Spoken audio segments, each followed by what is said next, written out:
एक बार एक सेठ ने एक शोरूम खोला और एक बुजुर्ग को इनॉग्रेशन के लिए बुलाया।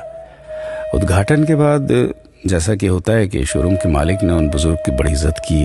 बड़ी इज्जत अफजाई करने के बाद उनको बताया कि देखिए, यहाँ पे 21,000 चीज़ें हैं इस शोरूम में बेचने के लिए। इसमें से आपको जो भी चाहिए, जितनी चाहिए, आप ले लीजिए। बुजुर्ग हंसे और बोले कि इनमें से एक भी चीज़ मुझे जीने के लिए ज़रूरी नहीं लगती। मुझे तो इस बात का ताज्जुब होता है, आश्चर्य होता है कि इंसान इन सभी गैर ज़रूरी चीज़ों का इस्तेमाल करता कहाँ है। अब देखिए, एयर फ्रेशनर के बिना किसकी सांस रुक गई? फेस वॉश का इस्तेमाल नहीं किया तो कौन काला हो गया? होम थिएटर लाकर कितने लोग कलाकार बन गए? कंडीशनर से किसके बाल मुलायम और काले हुए हैं? अरे, जो डाइनिंग टेबल यूज करते हैं, क्या उनके घुटने नहीं दुखते? थोड़ा दिमाग पर जोर डालकर याद कीजिए कि हैंड वॉश के बिना आपके किस दादा के पेट में कीड़े हो गए थे।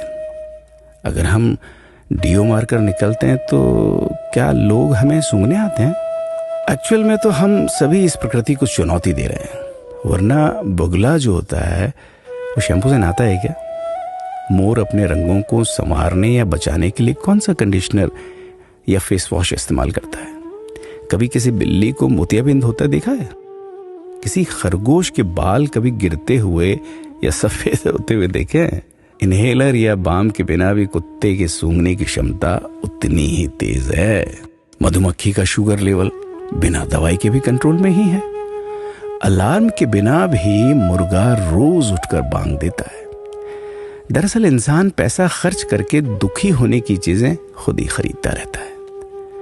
नेट बंद तो दुखी, लाइट जाए तो दुखी, मोबाइल का चार्जर खराब तो दुखी, केबल टीवी कट जाए तो दुखी, मच्छर मारने की दवाई ना मिले तो दुखी, महिलाओं को मेकअप ना मिले तो दुखी, मैचिंग कपड़े नहीं मिले तो दुखी। आजकल इंसान 10 मिनट में 20 तरह से दुखी और परेशान रहता है। बाकी तो गुड़ की रोटी या प्याज रोटी खाकर हाथों का तकिया बनाकर पीपल के नीचे जो आराम से सो जाता है, उसे दुखी करने के लिए तो फरिश्तों को नीचे आना पड़ता है। ये सब देखा देखी का खेल है। सच तो यह है कि सुखी रहने के लिए बहुत कम खर्चा होता है, लेकिन दूसरों को दिखाने में कि मैं कितना सुखी हूं, इसी में बहुत ज्यादा खर्चा होता है। जैसे जैसे सुविधाएं बढ़ रही हैं, दुखी होने के रास्ते भी खुलते जा रहे हैं। अगर आपको ये सब सच लगता है तो लोगों को जागृत कीजिए और फिजूल खर्च से बचाइए।